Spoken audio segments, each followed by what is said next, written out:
Good day, everyone, and welcome to Smith & Wesson Brands, Inc. third quarter fiscal 2022 financial results conference call. This call is being recorded.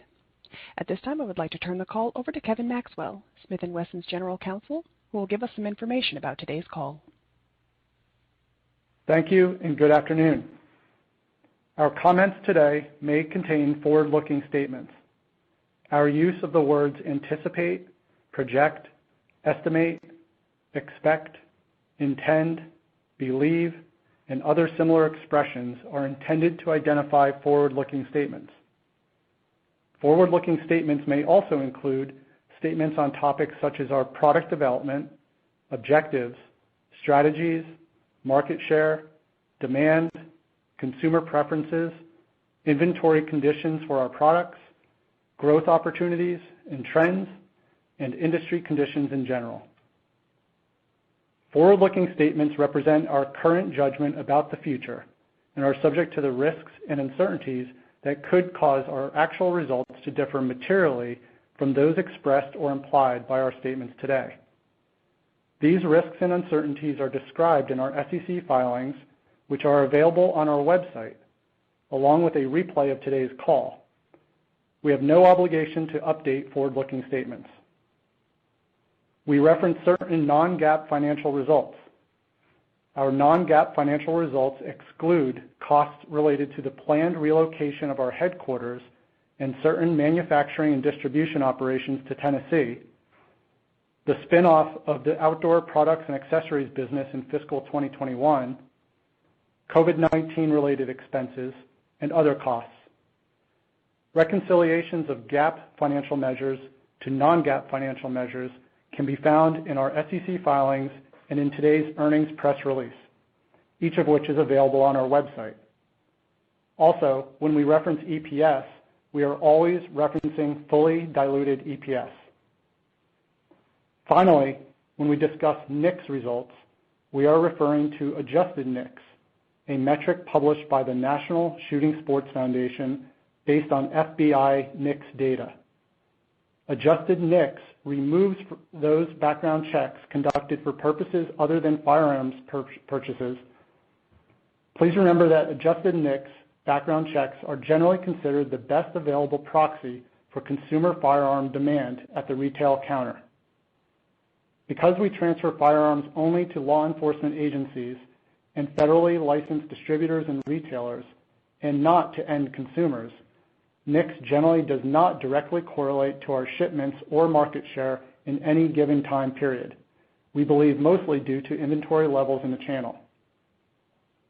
Before I hand the call over to our speakers, I would like to remind you that any reference to income statement items refers to results from continuing operations unless otherwise indicated, and any reference to EBITDA is to adjusted EBITDA. Joining us on today's call are Mark Smith, our President and CEO, and Deana McPherson, our CFO. With that, I will turn the call over to Mark. Thank you, Kevin, and thanks everyone for joining us today. As you can see from the NICS data over the past 3 months, the firearms market, although still elevated and healthy with new entrants, has cooled significantly from the height of the pandemic surge. Returning to more normal levels throughout our entire Q3, and with recent results from February just released this week, now seems to be following the pre-pandemic historical demand patterns. While this obviously has resulted in lower revenues from prior periods for Smith & Wesson, and no one is ever pleased to report a quarter with significant revenue declines, this macro demand pattern is very familiar to us and is exactly what our business model is designed to accommodate. I'm very proud of the team and the fact that once again, they have demonstrated the ability to deliver meaningful profitability no matter the overall market conditions. Our ability to ramp production aggressively to meet surging demand over the past couple of years fueled significant market share gains for Smith & Wesson and provided a demonstrable proof point for our flexible manufacturing strategy. Our manufacturing team increased throughput by over 82% during the surge, which has enabled us to not only gain impressive market share, but also to set a very solid business foundation for long-term success. Since the demand surge began in March of 2020, we have paid down $160 million of debt and are now debt-free, bought back $200 million of stock, which reduced our outstanding shares by nearly 20%, paid nearly $20 million in dividends, invested nearly $40 million back into our business, and today have a strong and healthy balance sheet with over $107 million in cash. As we've discussed previously, our long-term commitment is to continue returning value to stockholders through regular fixed dividends and share repurchases. And as a result of these accomplishments, we are well positioned to do so. Now, as demand trends normalize, the same factors that underpin this strategy are enabling us to deliver high levels of profitability despite a contraction in revenue. Just as we can ramp up, our model allows us to ramp back down. Strong gross margins in this quarter provided a great illustration of how we are able to react to lowered market demand without overburdening our fixed costs. When demand begins to return to more normal levels, we don't encounter the typical underutilization problem that many manufacturers would face in such a volatile market. During the third quarter, our gross margin only declined 300 basis points despite a 31% decline in revenue, all while also facing global headwinds related to inflation and supply chain challenges. And I'll also point out that gross margin and EBITDA percentages for the quarter are at the very top end of our published financial guidance model and exceed the top end fiscal year to date.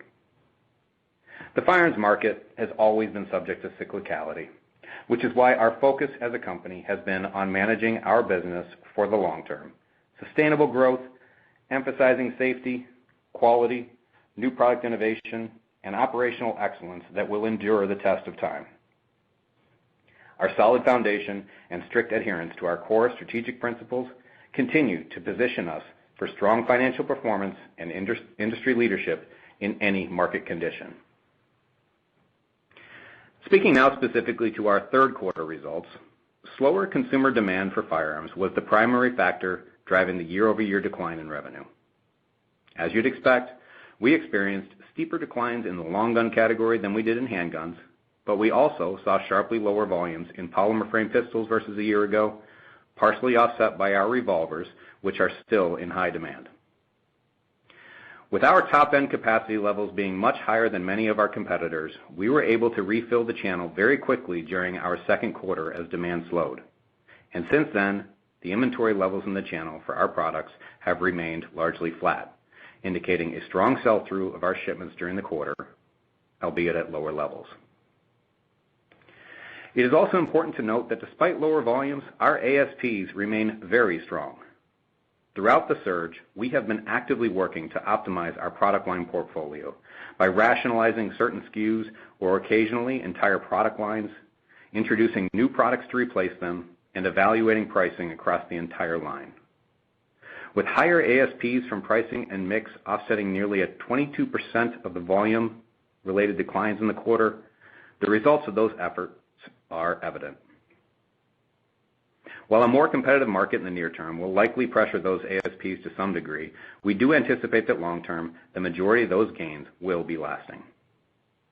Additionally, we are focused on long-term market share factors, with innovation and customer engagement being ever critical. Our product management and design engineering teams have an impressive pipeline of new products scheduled for launch over the next 12 months, and I'm very proud of the work that they've done to position us for continued success. Just in our third quarter, we launched our much-anticipated M&P chambered in 10mm, a brand new CSX, a hammer-fired full metal frame concealed carry pistol that has been very well received and is in strong demand. Our Volunteer Rifle Series, the next generation of our popular M&P 15 rifle line. And we also partnered with Vista Outdoor to co-launch their brand new 30 Super Carry ammunition, along with our very popular Shield EZ and Shield Plus, chambered for this exciting new round, with ballistics comparable to the extremely popular 9mm, yet with dimensions which allow for increased round capacity in the same firearm footprint. And of course, stay tuned for many more exciting new products in the coming months. Our marketing team also remains hard at work, and the consumer engagement activity that we've covered on previous calls continues.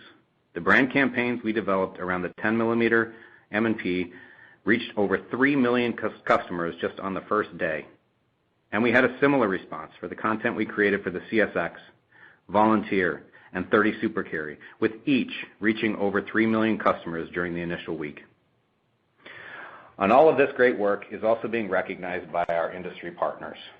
We are proud to have been awarded Innovator of the Year, Chairman's Award to our VP of Sales, Sue Capero, and Manufacturer of the Year by our distribution partner trade group, the National Association of Sporting Goods Wholesalers.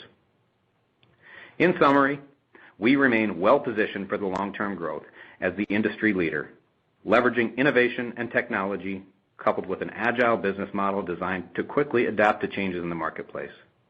I want to thank our loyal and dedicated employees for all their hard work serving our customers and driving our vision for the future. Before I turn the call over to Dina to cover the financials in more detail, just a quick update on our relocation to Maryville, Tennessee. The project is continuing to progress well, and we are still on track to be substantially complete by the third or fourth quarter of calendar 2023. Dina? Thanks, Mark. Echoing Mark's comments, and consistent with our discussion last quarter, the historic demand for firearms that began in March of 2020 continues to return to a more normalized and seasonal pattern, which will make comparisons to the prior fiscal year difficult over the next several quarters. However, looking back to where we were during the same quarter in fiscal 2020, you can see how our response to the surge in demand over the last 2 years has strengthened our foundation, creating an agile business model that optimizes profitability to drive long-term value. Revenue for our third quarter grew from $127.4 million in fiscal 2020 to $257.6 million in fiscal 2021, or a 202.6% increase, and is now at $177.7 million in fiscal 2022. While this represents a 31% decrease from the historic levels recorded last year, it is truly remarkable that we were able to achieve a $50.3 million increase in revenue this quarter versus 2 years ago on nearly the same number of units shipped. As Mark noted, the reduction in promotional programs combined with price and mix impacts helped to significantly increase average selling prices. During our fiscal third quarter, NICS declined 23.4% when compared to the same period last year, while our units shipped into the consumer channel declined 41.1% for the same period.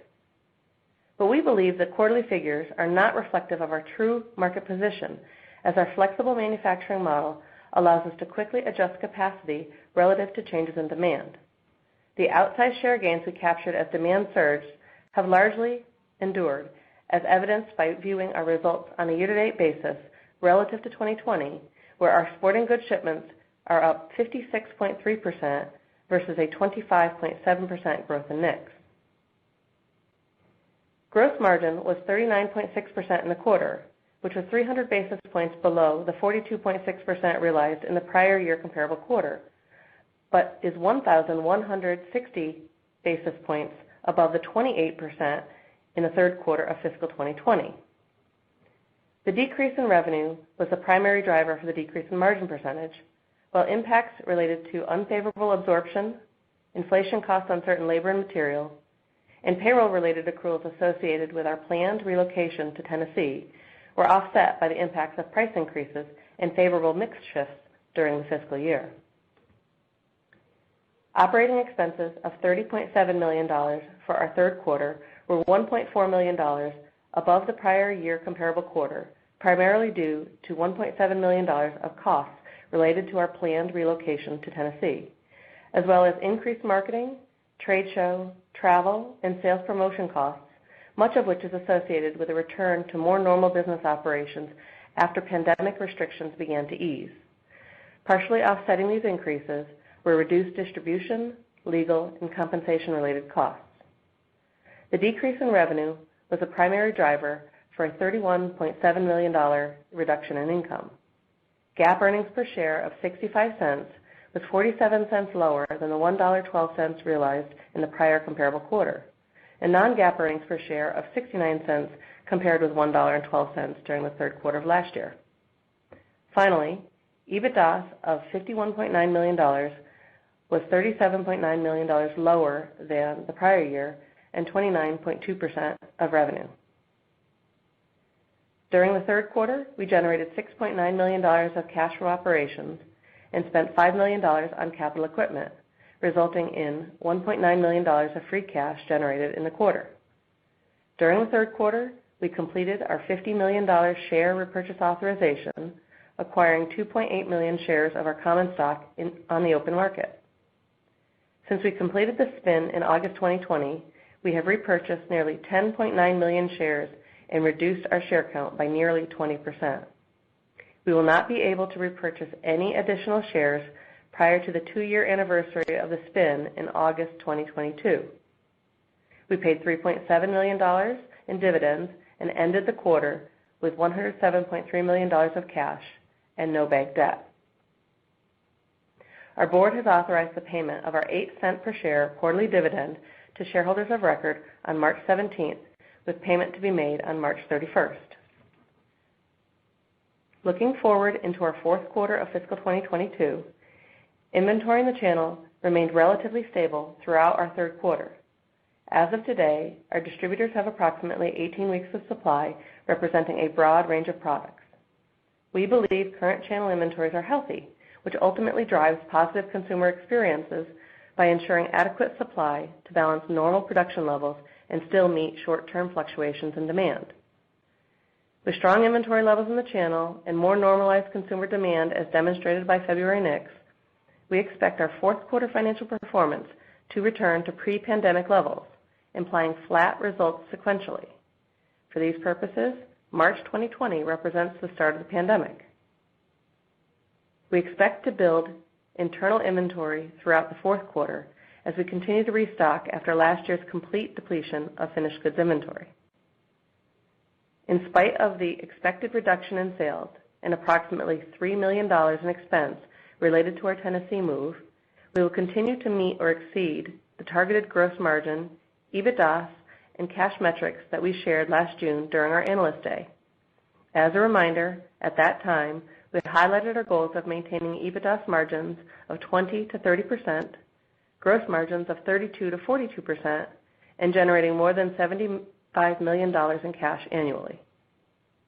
Our capital allocation strategy remains balanced in approach, continuing to emphasize investments in our business to drive growth and productivity, as well as returning value to stockholders in the form of our regular quarterly dividends and share repurchases. Finally, our effective tax rate will be approximately 23%. With that, I'll now turn the call over to the operator for questions. If you'd like to ask a question at this time, please press the star, then the number 1 key on your touchtone telephone. To withdraw your question, press the pound key. Again, that is star, then 1 if you'd like to ask a question at this time. Please stand by while we compile the Q&A roster.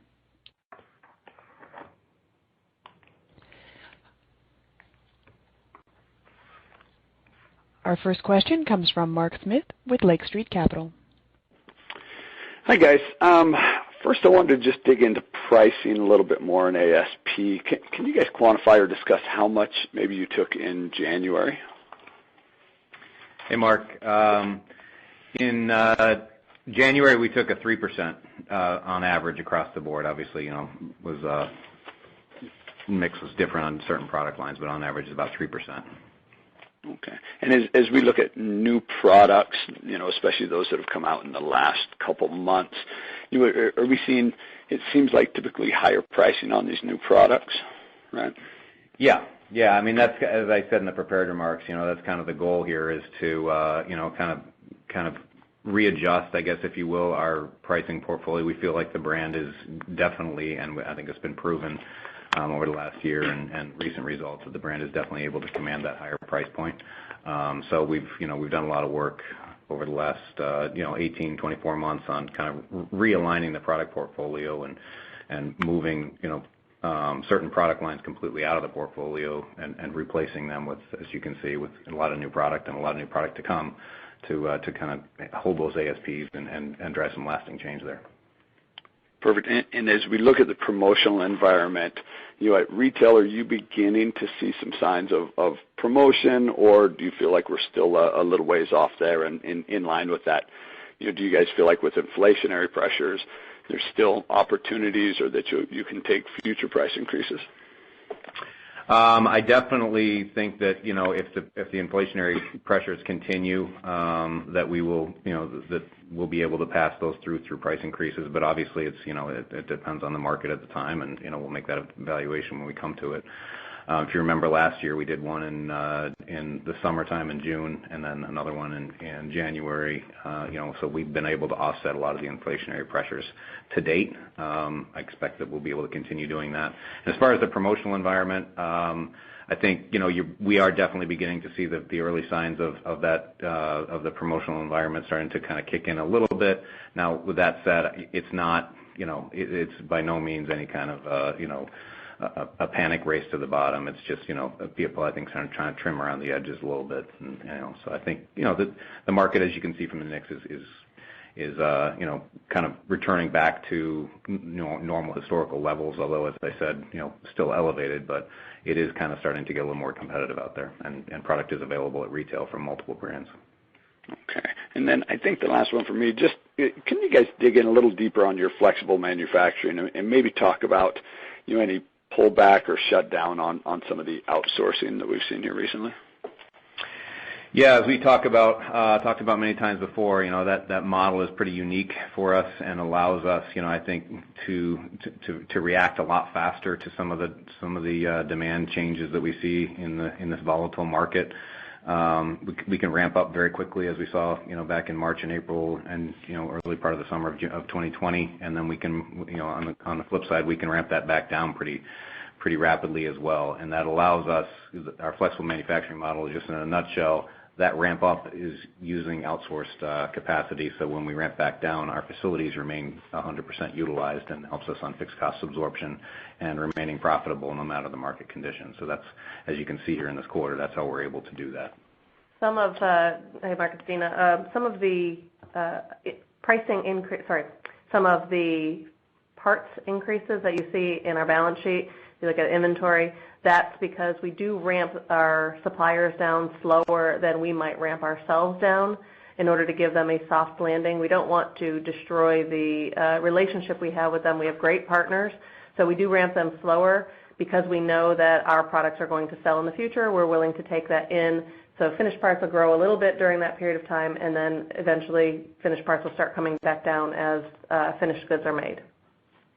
Okay, great. Thank you. Thanks, Mark. As a reminder, if you'd like to ask a question at this time, that is star, then 1.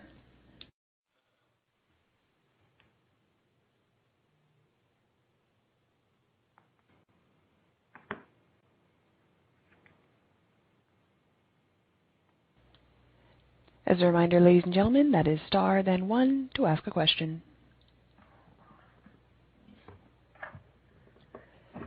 I'm showing no further questions in queue at this time. I'd like to turn the call back to Mark Smith for closing remarks. All right. Thank you, operator, and thanks, everyone, for joining us today. Just another thank you to all of our employees for yet another very profitable and successful quarter. Talk to you next time. This concludes today's conference call. Thank you for participating. You may now disconnect.